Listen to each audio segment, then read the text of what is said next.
Peace and blessings, families. Brother Atum Ra, Melanated and Illuminated, back at it again.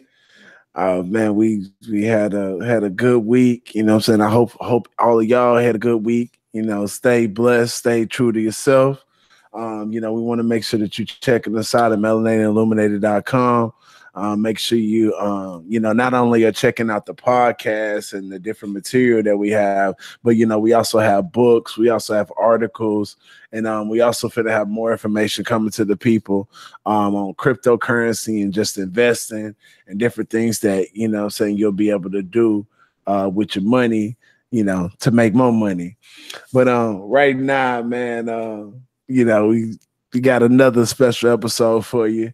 You know, it's always good. You know, whenever I get a text or a message from my boy Knowledge, because you know, anytime I get a text from my brother, I know it's gonna be some heat. And you know, this brother, man, that he hit me, you know what I'm saying, definitely told me that I had to chop it up when, you know, I went and I checked out some of the materials, because you know, it's a lot of people out here that's claiming to give information.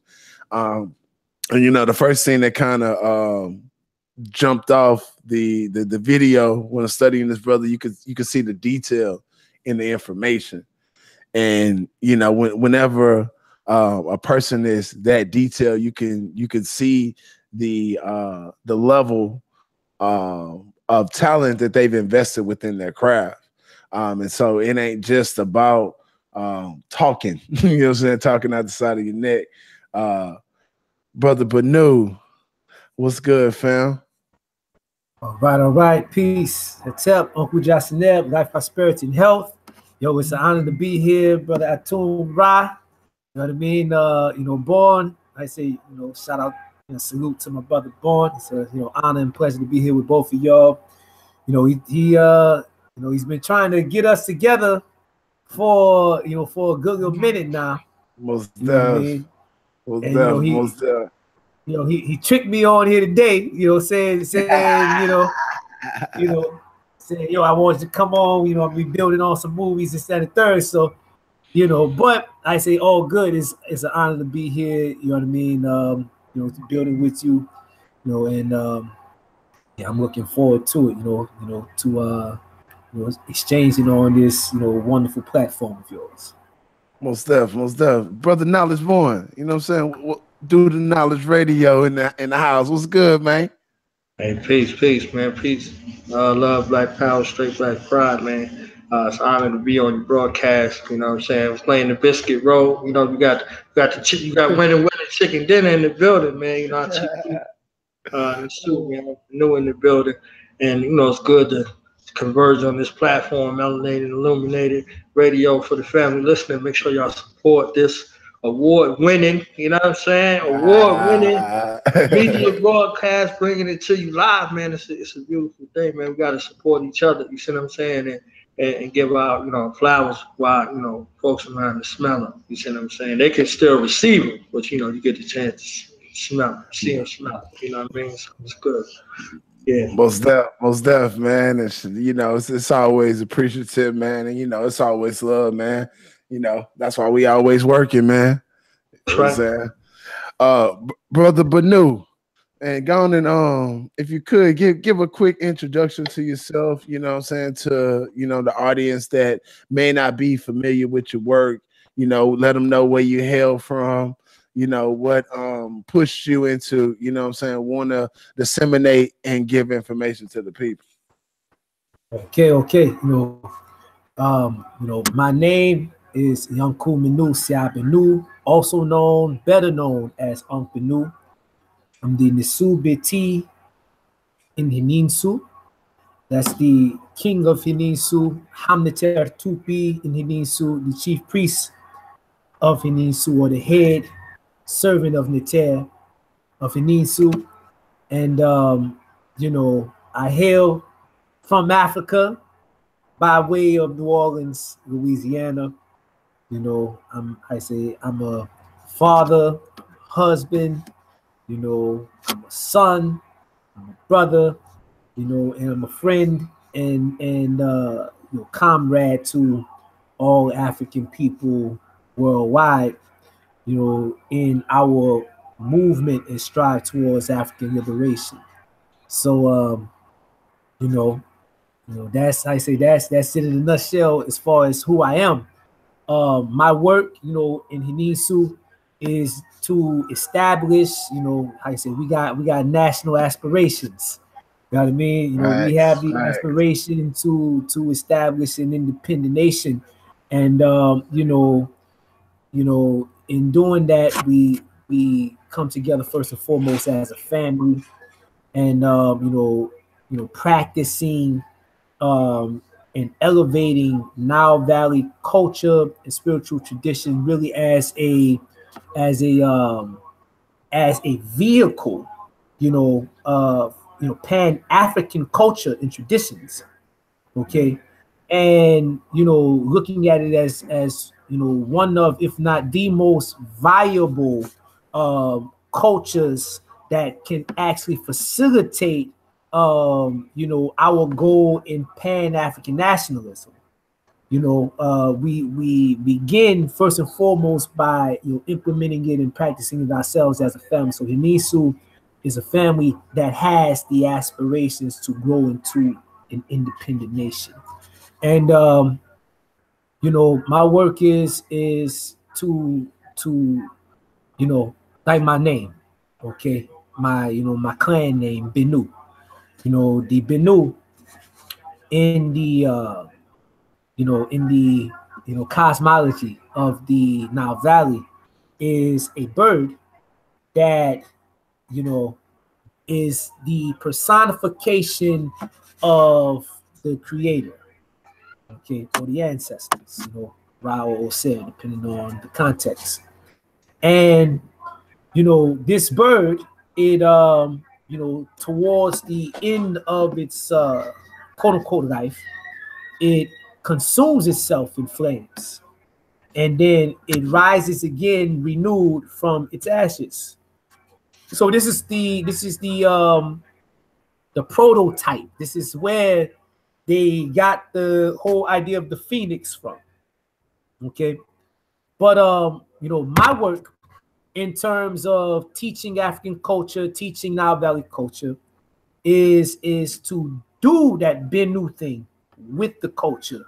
What many considered or believe to be a dead culture, to be a dead tradition.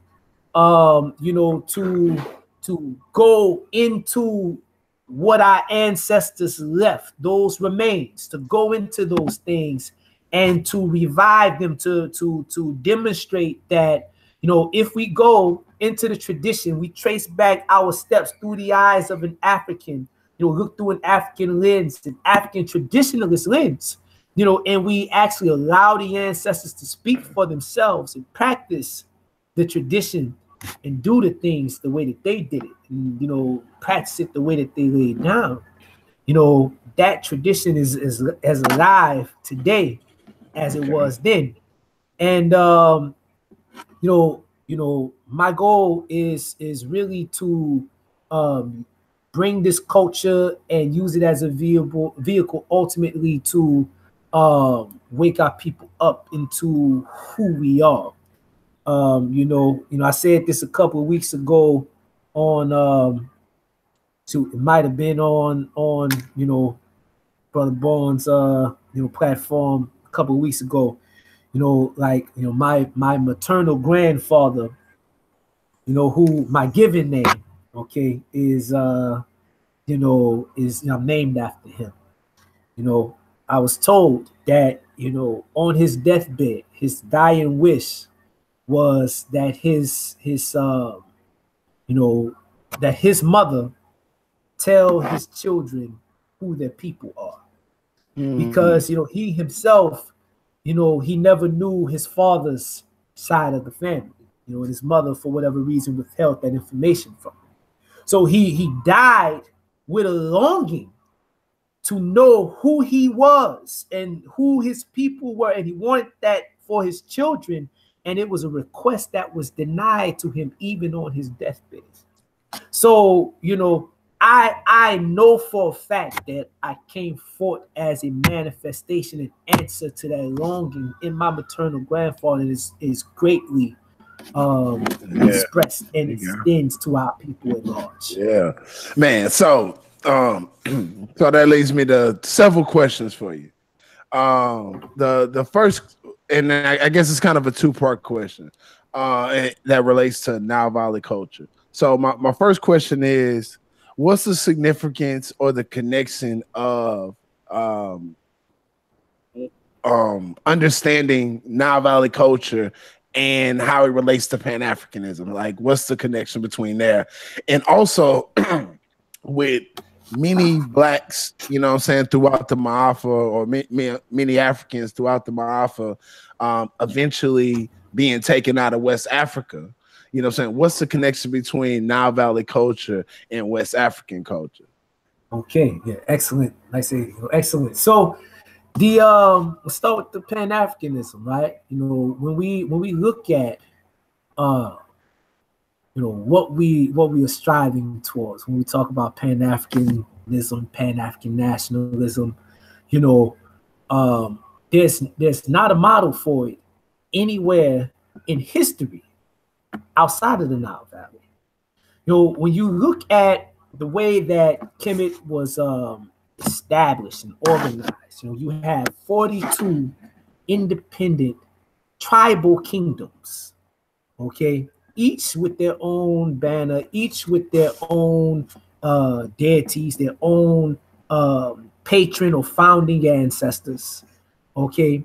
And you know, in actuality, you know, the more we get into the study of the language, we come to also understand that the Melanated language is what you call a lingua franca, or an umbrella language that was constructed for the purpose of allowing several different language groups to be able to communicate with one another. And you know, this is why the language itself is written without any vowels. Okay. And you know, this is like literally the first United States of Africa.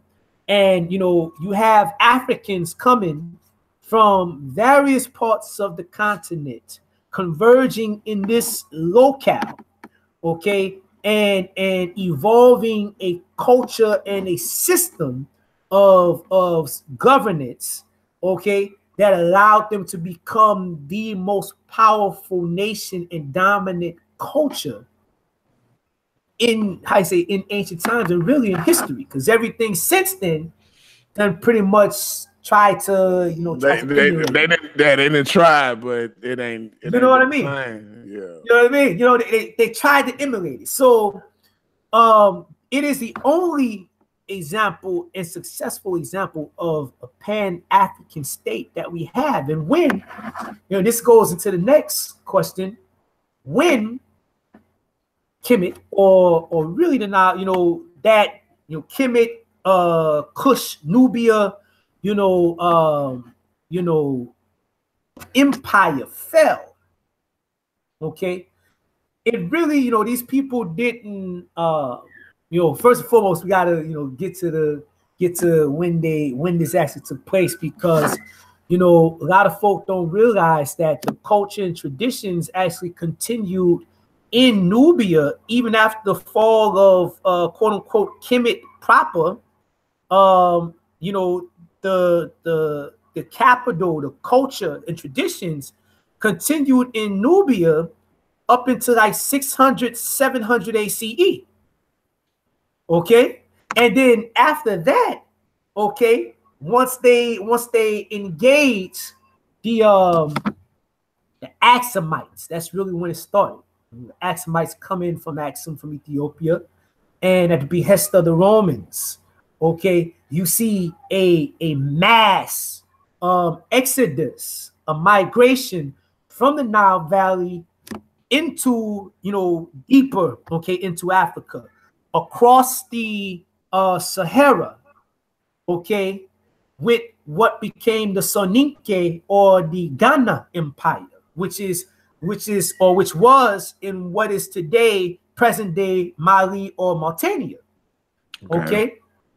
you know, these people, they trace their origins back to Kemet, to Aswan in particular. Okay. You know, and this same thing, you know, when we look into Central Africa with the Bantu migration, all the way, you know, from Kenya, you know, down into the Congo, all the way down into South Africa with the Nguni people, the Zulu, the Swazi, the Xhosa, okay, right? When we go into West Africa, okay, and we deal with the Akan people in Ghana, Okay. the Mande people, the Dogon people, the Serer, okay, the Bambara, right? And you know, we talk about even in, you know, even some of the Yoruba traditions trace their lineage to the Nile Valley. Okay. Cameroon, the Bamoun people, the Bamalike people, the Takar people, right? The Fang. Okay, we can look in Chad with the Hausa. We can look in Chad with the Sarakaba people. They all have in their oral traditions that they trace their origins back to the Nile Valley, either Kemet or Nubia. So when we get to talking, all right, because this is something that a lot of people like to say. They say our ancestors came from West Africa. They were not Kemet. Okay, this is what they say. Right. You know, they exposed themselves as not being well versed in the actual traditions of the people that they are trying to claim. What do the people in West Africa say of themselves? You know what I mean? What do they say of themselves and their origins and where they came from? And then when we look at that, and then we study it closely with the traditions and the cultures of the Nile Valley, in the cosmologies and the ritual motifs, it is without question that these people know what the hell they're talking about. They know where they came from. And when you look at the way that Kemet was formed in ancient times, with all of these different groups coming together, right? And then you look at our origins here in the diaspora, you don't see Kemet being repped, being revived, being heralded anywhere else in the world like you see it here amongst us in the diaspora. Why is that? It's because our origins here and the way that these groups were galvanized and bred together, mixed together, there's something in our DNA that is resonating as an ancient memory. There's something in the condition there. Ancestral DNA. You heard? It's something in the condition there that is recalling an ancient ancestral archetype within our DNA that is calling Kemet up. That's, I say, you know, that's it in a nutshell. But you know what I mean? You know, Kemet, all of these people, the majority, you know, we're not gonna say all, the majority of the people that we trace our lineage to. Shit, I just did my DNA, you know, just you know, couple of months ago. I say my wife Warren got her DNA just yesterday, last night. Okay, we both got connections to the Bamoun people in Cameroon, and the Bamoun and Bamalike say they come from Kemet. My wife Marie got her DNA, and she has Mande ancestors. Okay, and the Mande people, right, who are you know, related to the Soninke people. There's related to the Dogon people. Okay, all of these people come, you know, from Kemet via the Ghana Empire, and then after the fall of Ghana by the hand of the Almoravids, okay, you know, after Ghana, we get Songhai and the Mali empires and Gao and all of that. You know, all of these are the results of the war from Islam, which is really who they were, why we were leaving from the Nile Valley in the first place. You know, from the spread of Islam and Christianity and whatnot. You know, so this is the same people, and they trace their origins back to Kemet, and you can see it in the cosmologies. You know, the cosmology of Amun, you know, with the Neteru Kimnu, okay, or the 8th Neteru, who, you know, Greeks call Agdod, okay, and you look at Amma with the Dogon, like the whole thing, all the way into West Africa with the Mande and Bambara cosmologies. It's the same. It's the same cosmologies. So, you know, we know for a fact that we are doing this thing because it's ours. Right. It is ours. And Kemet allow, you know, Kemet, instead of, you know, this is what they want to do. Okay, they want to say, why don't you just pick one in West Africa? There we go. Why don't you just pick Ifa? Why don't you just pick Udu? You know what I'm saying? Why don't you just pick, you know, the Congo? You know, pick the, you know what I mean? And Kemet unites them all. It's an ancestral unifying point that unites them all. So, you know, yeah, that's hard, I think, for a lot of people that, especially for a lot of us in the diaspora that's been raised in Western culture, you know what I'm saying, that's been really indoctrinated with one culture, you know what I'm saying, that it's hard to accept that all of this was going on, and it's a part of our intellectual heritage, you know what I'm saying, as well as our DNA. So, you know, just continuing the conversation as it relates to Africans throughout the diaspora. You know, you have two sets of brothers here in America that they both groups make several different claims, but both claims disconnect the black man in America to Africa. The first group, we have, you know what I'm saying, some of our brothers that say that the so-called black man was always here in America, and because we were always here in America, the slave trade didn't happen. You know, you hear things about, and I don't even like the Ma'afa didn't happen. You know, they say, where's the slave ships and everything else like that. And then you have another set of our brothers, which, you know, hey man, I rock with them. You know what I'm saying? Some of my brothers that are Hebrew Israelites, they will say that the Ma'afa happened, but we are not Africans.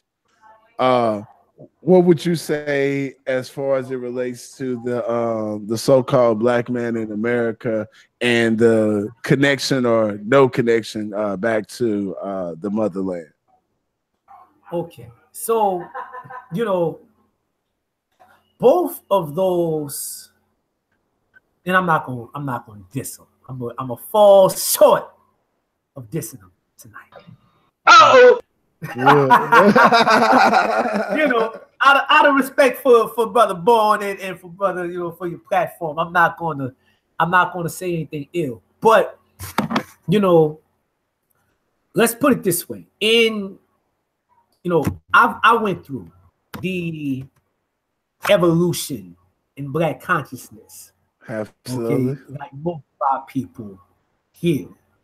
You know, so, you know, I started out, you know, dealing with, you know, the nation of gods and nerds and Asiatic black man and all of that. You know what I mean? Face of the gods. You know, and this is you know, in our search for identity, right? You know, early on, it came through, you know, the religion, you know, the religious vehicles, okay? And, you know, we saw things within these texts that we could identify with, okay? And you know, it's like it resonates. So looking at them and believing them to be prophecy. Okay.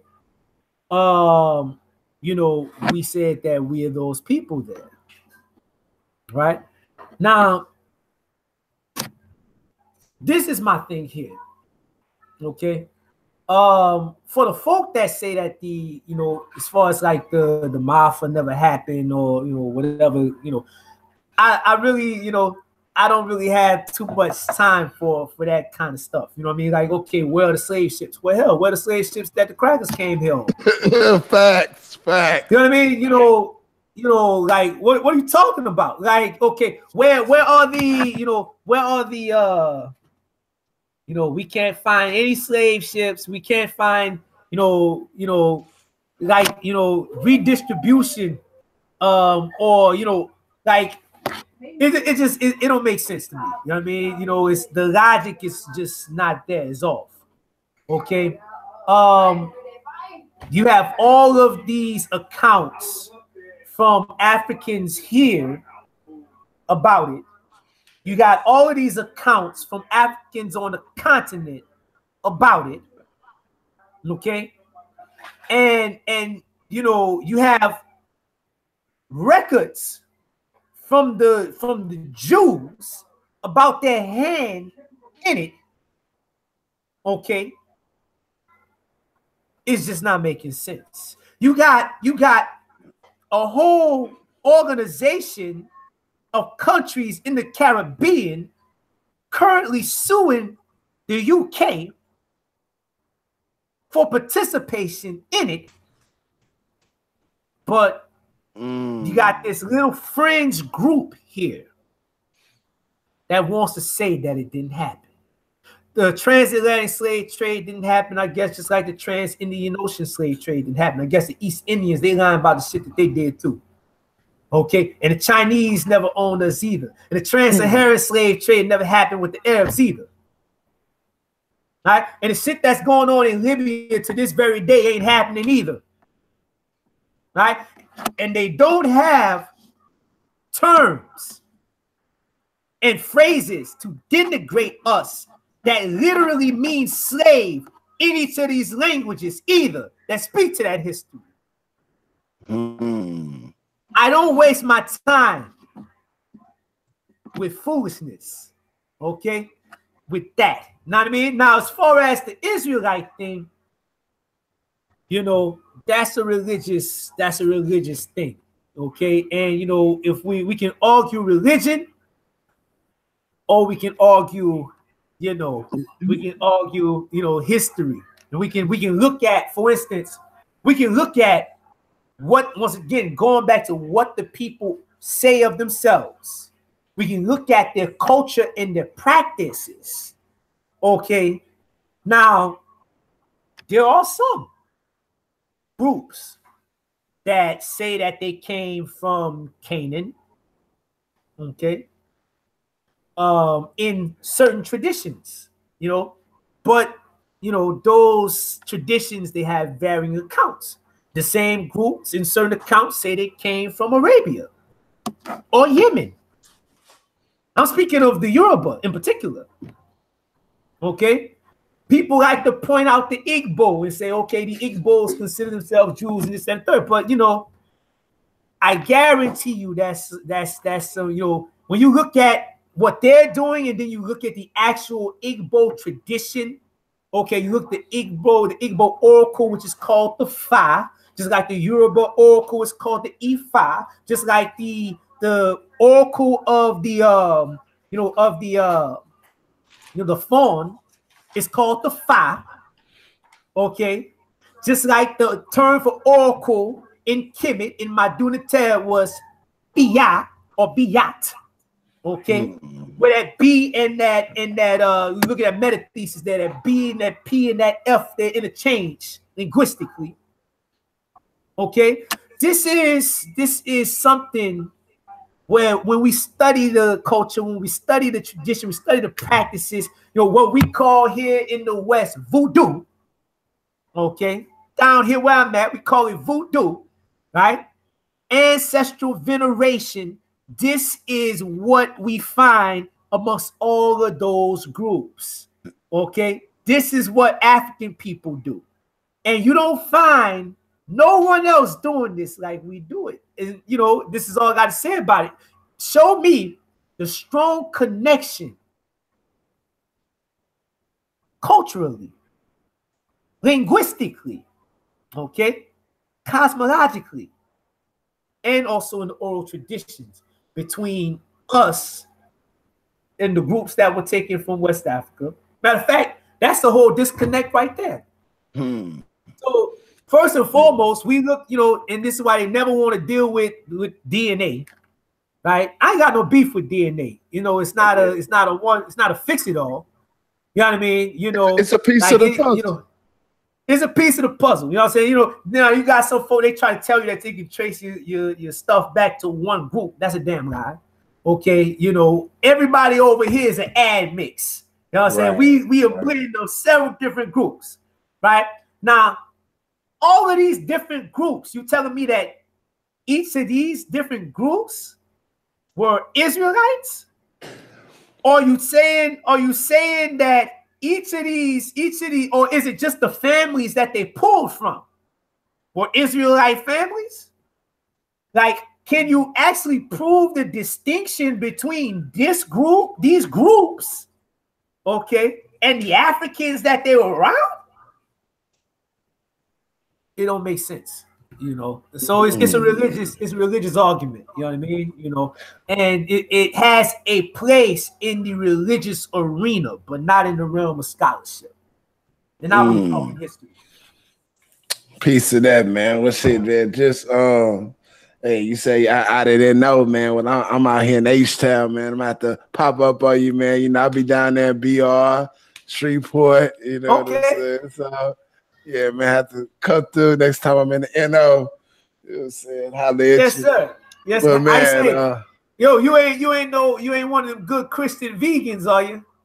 Oh, nah, B. You know what I'm saying? Man, we have a good time. You know what I'm saying? I like to have a good time. I wouldn't be rolling with Knowledge Born. You know what I'm saying? Nah. You already know. Well, man, you was speaking on history, man. You know, we talk a lot about the Bible, you know what I'm saying, and how a lot of those, you know what I'm saying, texts have a connection back to Africa, right? And so, you know, I've been looking into, you know, a lot of different things. So I was wondering if you'd be able to break down like the whole like concept of like the Septuagint and like everything that was going on during the period of like Ptolemy and the Library of Alexandria, and like and I'm not sure if I'm correct on this, but to my research, that was like one of the times when they were really taking a lot of the texts out of the temples and things like that, because you know the people wouldn't worship Serapis and everything else like that. So man, I was just wondering if you can break down that whole time period and everything like that. Okay, so you know, we're talking about pretty much the origins of Christianity, okay, or really the biblical text, and you know, in general, out of what was the dominant culture at that time. You know, you definitely have a period where these people don't exist, okay, and then you have a period where okay, now we see them, and you know, specifically like a small Jewish community or whatever. You know, I want to say they were in Elephantine, you know, in Kemet. Okay, now Elephantine is you know, that's in the area. It's an island in what's called Aswan today. Okay, so that's southern Kemet, or what was, you know, ancient Kemet, you know, upper Kemet, you know, at the time. So, you know, you know, when we start talking about actual history, actual artifacts, you know, things that are tangible that we can find to support, you know, existence and give credibility to certain claims that are made, yo, it's very, very, very, very, very scarce when it comes to that stuff. All right. Now, you have the you know, period of time where the Greeks come in, okay, you know, and Alexander, you know, he comes in and he sets the Ptolemies in place, you know, and, you know, he built the library. You know, everybody's talking about the, you know, the library at Alexandria, you know, and from what I understand, it was a, you know, it was something different than what you find in Kemet generally, okay? The Library of Alexandria is more so a reflection of Alexander and his exploits, okay, going through different nations, more so than what was actually, you know, the common practice and what the libraries in Kemet actually looked like, okay? We were not a people, you know, that were, you know, very quick to assimilate other practices into our practice.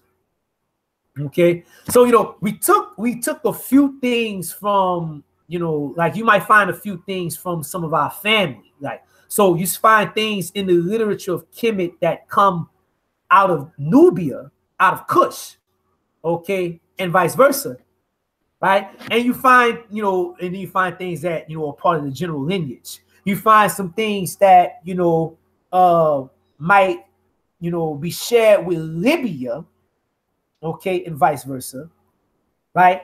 And every now and then a little bit with Canaan, you know. But you know, this is as far as it goes, and more than anything, what you see is either all of these nations that I mentioned are practicing a common culture, or they all were influenced by the culture of the Nile Valley, which was the dominant culture. You know, even when we talking Nile Valley, even we get up to Ethiopia and the Oromo people, you study Oromo cosmology, you know, you find Ra, you know, but you know, they vocalize the R and the W, and the glottal stop in Ra. You know, they rendered as a Q. So they call Ra Wa'ak. Okay.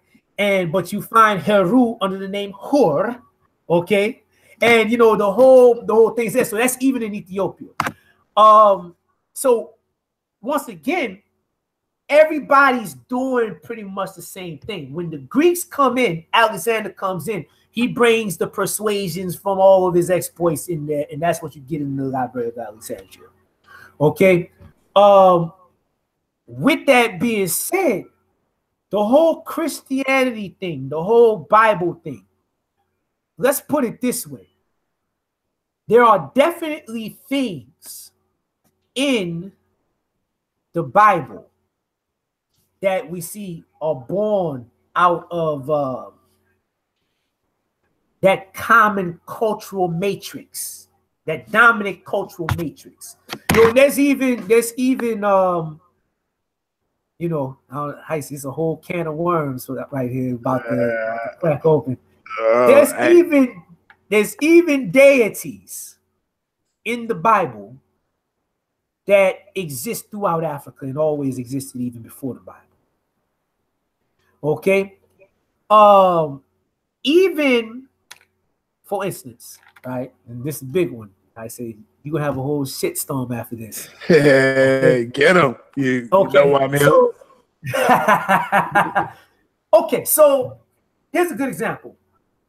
Demeter is Shu, right? Some people say Shu or Ishu, son of Ra, firstborn son of Ra, messenger of Ra, mediator between heaven and earth. He's the force that separates Nut and Geb, or upholds Nut and Geb. you know, this force is the same force that we get in the Yoruba tradition as the Orisha Eshu, who is also called Alegbara or Legba amongst the Fawn, Papa Legba amongst the practitioners of Haitian and New Orleans voodoo. Okay, that force Eshu, okay, is Yeshu in the Syriac, which became Yeshua in the Hebrew. Okay. Which became, you know, Isa, right? Which is not far removed from Isu or Ishu. Okay, Isa in Islam, the messenger of the creator, right? The mediator between heaven and earth, right? I say Shu in Kemet, he's part of a duality called the Akeru. Okay, and the Akeru is him, Shu, and Tufnut. Okay, and together as the Akeru, or the twin lions of the horizon, the Aket, which is the doorway to the spirit realm. Okay, you know, together they form the door to the spirit realm, right? And you know, you look at this door, right, symbolized by the cross in Christianity.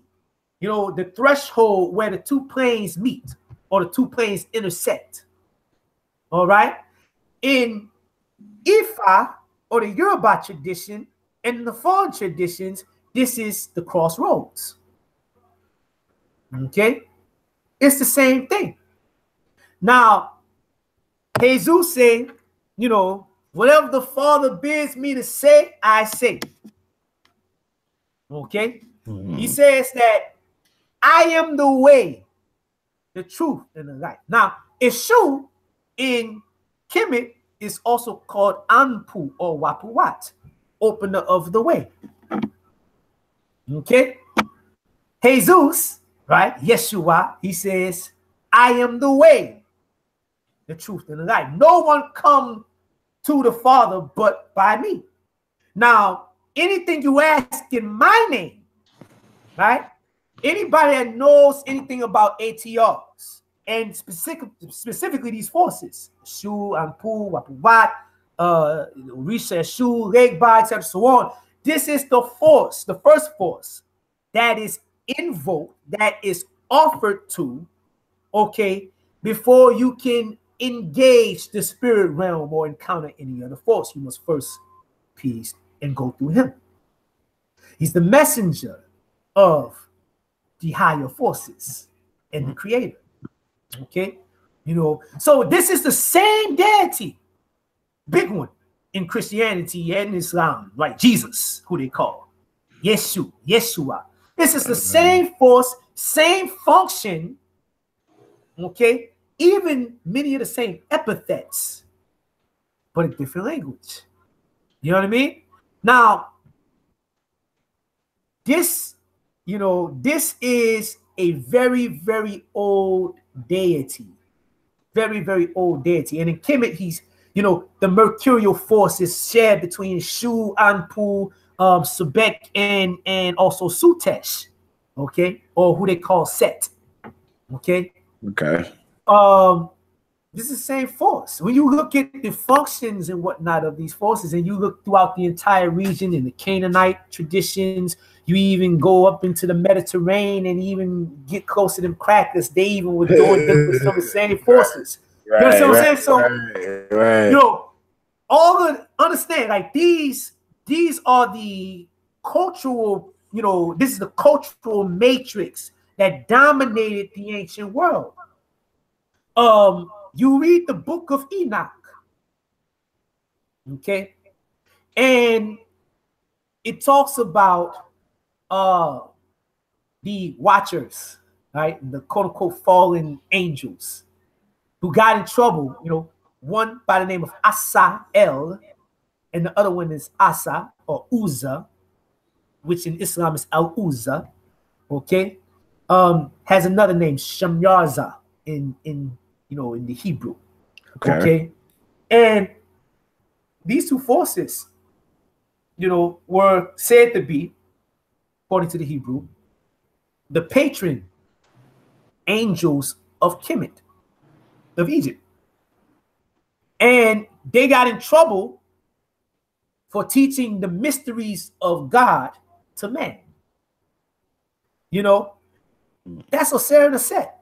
Asael is, or Azazel, that's the other way that it's said. Okay. Is simply the Semitic vocalization of Asar. You know what I mean? And Al-Uzza or Uza or Asa is Oset. And that's why you find the story. There's a story where Oset, she tricks Ra into telling her his secret name. Right. Grant him power over him. You look into the Hebrew tradition, you find the same story with Asa or Al-Uzza, who is also called Shamyarza. She got in trouble with Yahweh, okay, for getting his name, stealing his name, and teaching his name to man. You got the same story, same deities. You know what I mean? So this is what these books are coming out of. They were organized by a specific people for political purposes, to organize themselves and galvanize themselves around a common banner, and then they used it to conquer and to subjugate the people around them. Yeah, the Christ stuff, you talk about Ptolemy and the Christ, and his followers being called Christians and bishops of Christ and all of that stuff. You know what I mean? Right. All of this is there, but it's, I say, the Greeks and the Persians, they coming in later, and they're bringing some of their influences with them, and you really see it more so with them. But that's not so much so what the people of Kemet were on. You know what I mean? Right. Most up, man. Before we get out of here, man, I definitely want you to let people know, man, you give tours in Africa, in the Nile Valley. I want you to let the people know, man, what they can expect from your tours. How can they sign up? And when the next few going down. Okay. So, our tour, our pilgrimage is called the Kemet Tour. Okay. Every tour has the same theme, exploring the Kemetic tradition in its African context. Reason why that sounds like, okay, duh, right?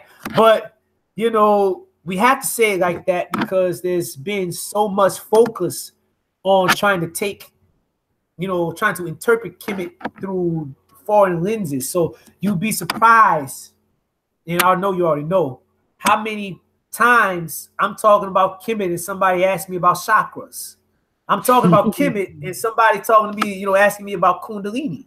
You know what I mean? I'm talking about Kemet and they asking me about the Kabbalah. They asking me about, Taoism, etc. so on. Like, we're always coming, yoga. You're always coming from somewhere else, talking about we're Kemetic. And, the greatest understanding that we're going to gain from Kemet and about Kemet is from Kemet and from within Kemet. And it's allowing those ancestors to speak for themselves. One thing that you're going to find is when you come with us, the fact that we actually do read the language. And, when you go in the temples, and every single temple is uniform, they all have damn near the same thing on them, right? If you really not there to really get into it, you might even get bored.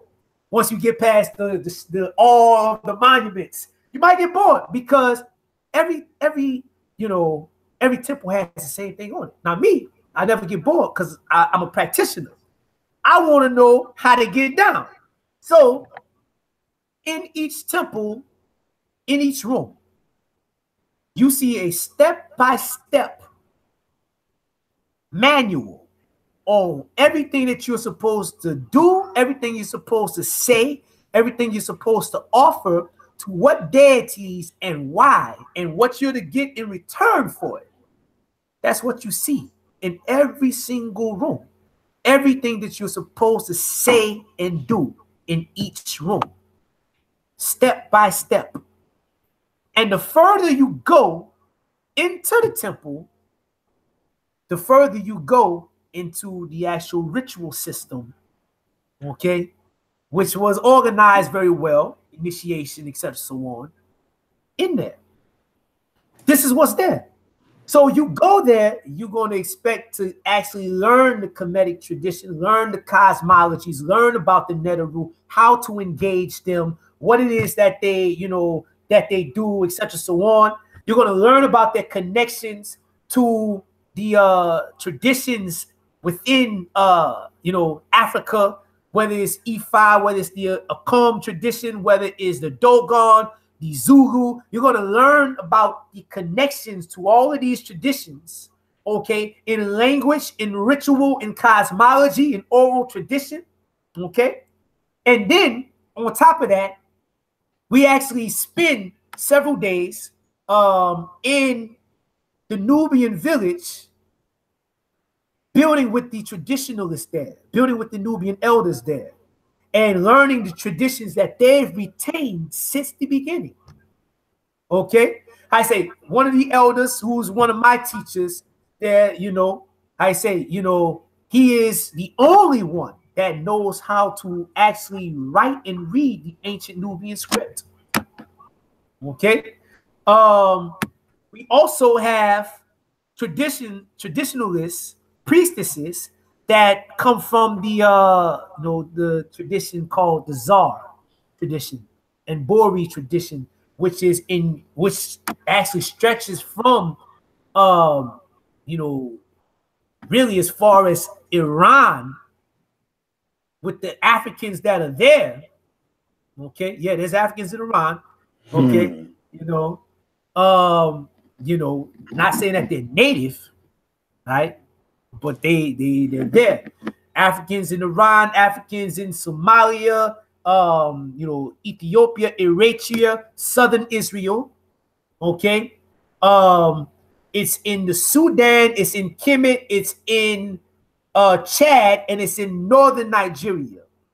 And it's in Morocco and Mauritania amongst the Gnawa people in Mauritania and Nigeria, Mauritania and Morocco, pardon me. This is the same tradition that's been practiced from time immemorial that we find it's the same as Ifa, Voodoo, you know, etc., so on. The difference is similar because of the religious domination of Islam in those locations. Okay, it's outside of southern Israel, right? But wherever they're at, they hide or camouflage the practices in the iconography of the dominant religion. Okay, but they know what they're doing, and you know who they're offering to, etc., so on. And you know, a lot of the rituals are the same. You know, you can find practices that they do today that they've been doing ever since, you know, they were in Kemet. Okay, so we build with them people. You understand? We build with those people, and you know, the tour itself is 13 days, 13 nights. You know, and this year we've included a Sudan option, where you know the tour is from July 19th to August the 1st, and then from the 1st of August to the 8th of August for those that want to stay an extra week. Okay.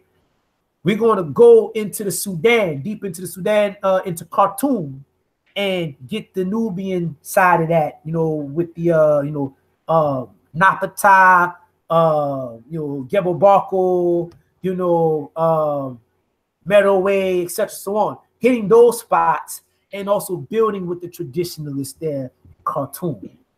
So, you know, this is there is no tour. Uh-oh. Oh man, we lost Brother Benu. He was just letting us know about his tour. Yeah, yeah. I sent you, some of the flyers and some of the stuff you got coming up. I know it's a two-part that they're doing. They're spending an extra week in the Sudan for those who are available. So I know he's gonna get down to the breakdown in regards to the dates, the times, and how folks can come on. You see what I'm saying? And you notice the terminology pilgrimage as opposed to tour. So Oh no, that's I, facts. yeah, That's I let facts. him. He's back on, so I let him. Okay. So Yeah. Guess I wasn't supposed to say the last part. They're not doing this. They're not doing this. Okay. No disrespect. No disrespect. They're not doing this. And this is the first, often of a few. Like I said, we have goals for next year to take it to. Yeah, so they keep coming for him, man. But yeah, like you said, man, 13 days and 13 nights. They're gonna be exploring Kemet, July 19th through August 1st. You can definitely register with Brother Benu, 321-440-8073. Oh, looks like he might have just popped back in here. right. But yeah, July Anybody 19th. know me, they can register with me as well. You know what I'm saying? If they can't get in the suit, we got the information, the details, and got to get this campaign launched in regards to getting folks out there. The goal, aim, and objective is to get our people out there, get our people home. You see what I'm saying? So all of the misconceptions can be quelled because there's a lot of stuff out there. You see what I'm saying? And if you've been, miseducated for a period of time, it takes a time to get back into focus, get things back into view. You see what I'm saying? And you have the right lens to be able to look at it, and you have a iconic vessel to be able to lead you or guide you back to self. You see what I'm saying? So you got a hell of a guide in the person of Chief Priest Aankh Benu and the royal family as well. You see what I'm saying? So, there's a lot of things in there. I know y'all can hear much from me, you know what I'm saying, but I felt it more befitting, you know what I'm saying, that the folks get a chance to hear, just a little precursor to, the actual sit down that's going to be coming up between Nasu and the God Atum Ra. You see what I'm saying? My lane was more so in the cinematic thought realm, you know what I mean, with this advent of making the African man that comes from the African family, public enemy number one with, this type of situation to where they would give you a neo-colonialist type of picture of the continent in regards to African leadership, and it would get you, an enemy of the state, so to speak, demonizing, the liberation struggle of our people personified as someone that needed to be eliminated, as someone not to be trusted. So, it goes along with this trick knowledge. You see what I'm saying? So when you cross your arms over your heart, know what you're invoking and know what you're saying and what you're solidifying at the same time. You see what I'm saying? So for all of the beauty that comes across, in these art forms that come across, there's also some subtleties and some things you have to watch. And also, Nasu also did a iconic lecture, dealing with that. And also we had a sit down where we exchanged some ideas in regards to, this Panther power type of situation. You see what I'm saying? I know folks can hear that and hear that reference to Tupac. And, over the past week, I've been doing, some conversations with some folk in regards to, looking at that from the military mind, the militant mind, with the advent of Tupac and how all of these things are affected. You see what I'm saying? You got, products of the diaspora, that would be personified as Brenda's babies. If you follow Tupac and Brenda's Got a Baby, you would see that there's a lot of Brenda's babies that are running around devoid of that connection to the culture. And from that dissatisfaction and disdain, you will see the advent of those left behind. You see what I'm saying? So if you don't have that through line, if you don't have that foundation, if you don't have those, cultural connections and roots, you see what I'm saying? And even if you have them in some cases, knowing what you have and how these things are, appropriate to your life. Because as African people, in regards to family, if we don't have family, we don't have anything. You see what I'm saying? So we understand what these connections are and how these links have been severed, and we have been dismembered from that which we know. So it's glad. If I would have said all of that without Nasu being here, at the end I'd have been like, hey, if y'all want to know further about it, y'all can go, get this book. But you have the author here that's authored 3 books, on the subject in regards to taking us from the state from whence we came and returning and reconnecting us in the fashion, in the form of remembering, our ancestral roots and culture and ideology, and how our ancestors thought, how they walked, how they talked, and how they actualized their experience. So, I just wanted to hit on that real quick. Yeah, most def, man. And we got to make sure that we get that book up on Melanated and Illuminated, you know what I'm saying, for the people to get out there and support it. You know what I'm saying? We all about supporting scholarship and, you know what I'm saying, funding and financing our own scientists and scholars, you know what I'm saying, to do the work and disseminate the information. So, brother Knowledge, man, let the people know, man, where they can, how they can holler at you, where they can check out Do the Knowledge Radio at, bro.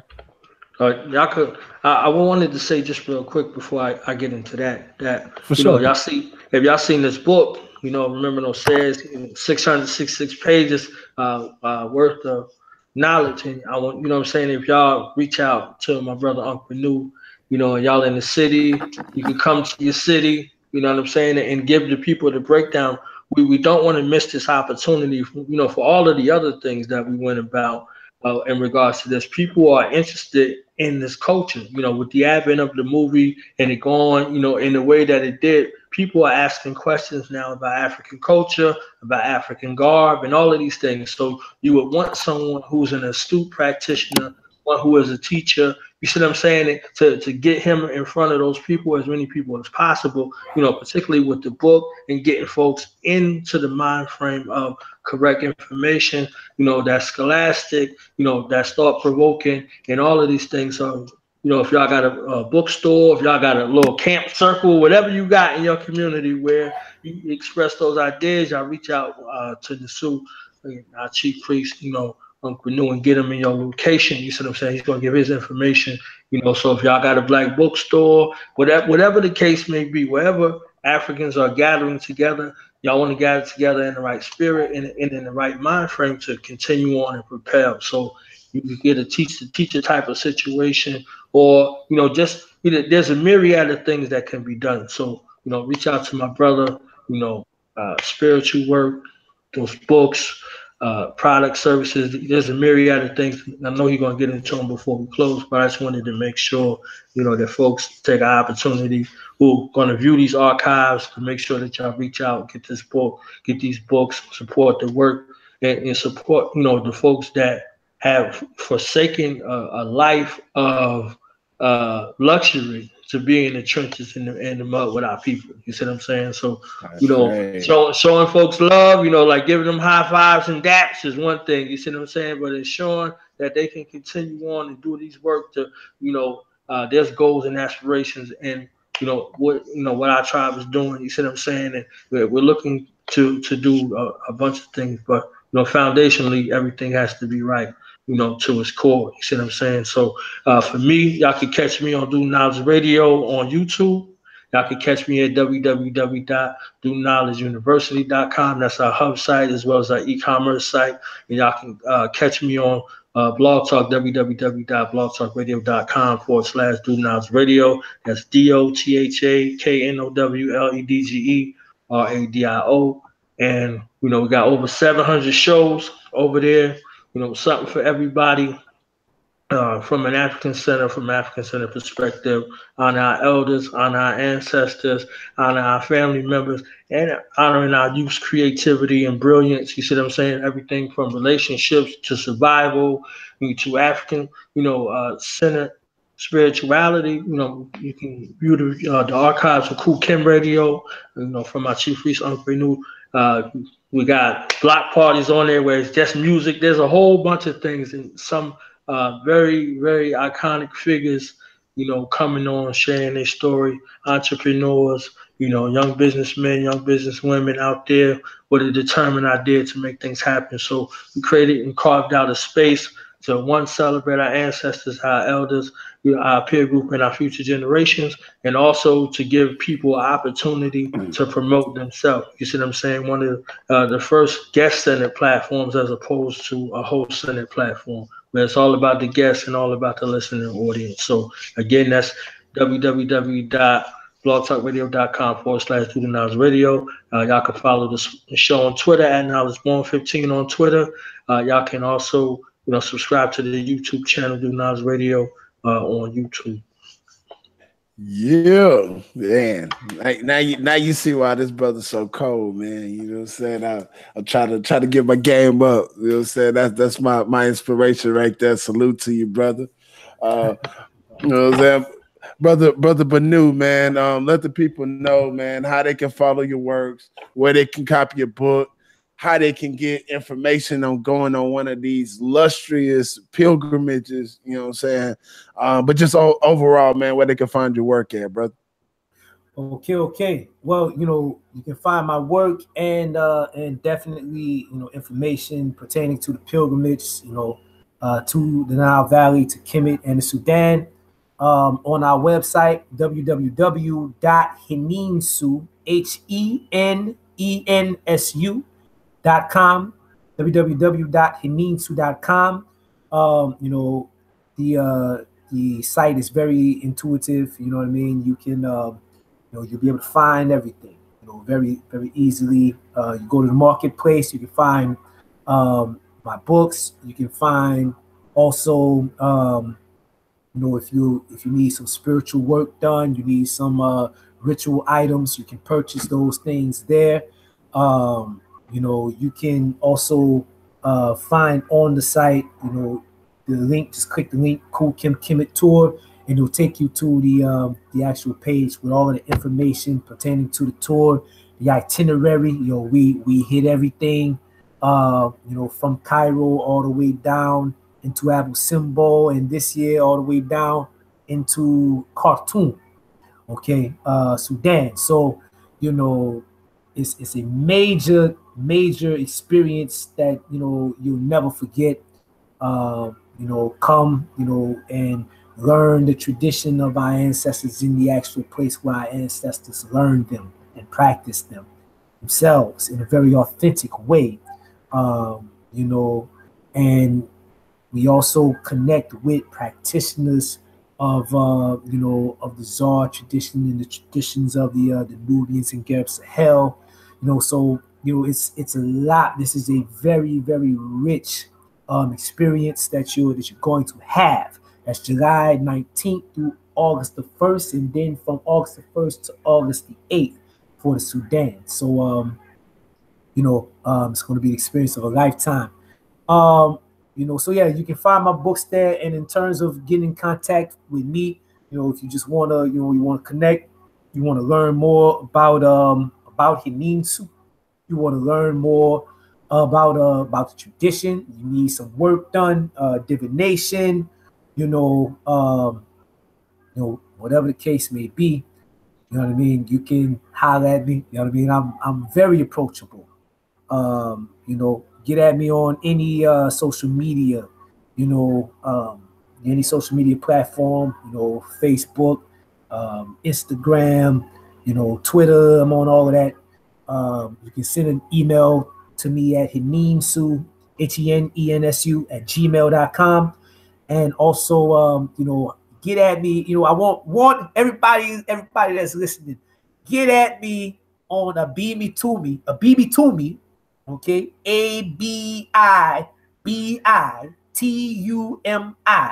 bb2me.com. You know, shout out to the brother Dr. Obadele Cambone and also the brother Quadwo, okay, Kevin Lewis over there at over there at BB2Me. You know, we're gonna be putting out a lot of content through that platform as well. So you know, you can get at me at all those mediums. And like I said, the books and the tour, anisu.com. And then you know, if you are dead set on getting the book through Amazon because you got your Amazon Prime and all of that, I ain't gonna hate on you. I'm saying you can find the books on Amazon too. Yeah. For sure. Hey man, you gotta cover all your bases, man. Damn it. Yes, Go to Anisu. The hell with Amazon. Yeah, but if you can help it, don't get a YZ, don't get a YZ, all that. You know what I'm saying? You know, go to anisu.com. I don't know about that approachable part. You know what I'm saying? I'm gonna leave that. Hey, well, you know, hey, next time I'm in the booth, man, I have to pull up, man. For sure. We gonna get some. I say we gonna get some crawfish. Have us a good old time. You heard me? Yeah, for sure. Well, man, I appreciate y'all brothers coming out. You know what I'm saying? Chilling with me, man. Definitely. You know, will be more build sessions to come. Definitely will make sure that I'm using my platform to support both of you brothers in the best way I can. You know what I'm saying? Just to my people, make sure y'all go check us out, Melanated.com. I'm going to make sure that I get the information for both the brothers' websites and have it listed in the description. So you'll be able to check that out on the replay. Again, this brother Aankh Benu. Peace and blessings to everybody. And y'all have a good night. Peace. What's up? Boom.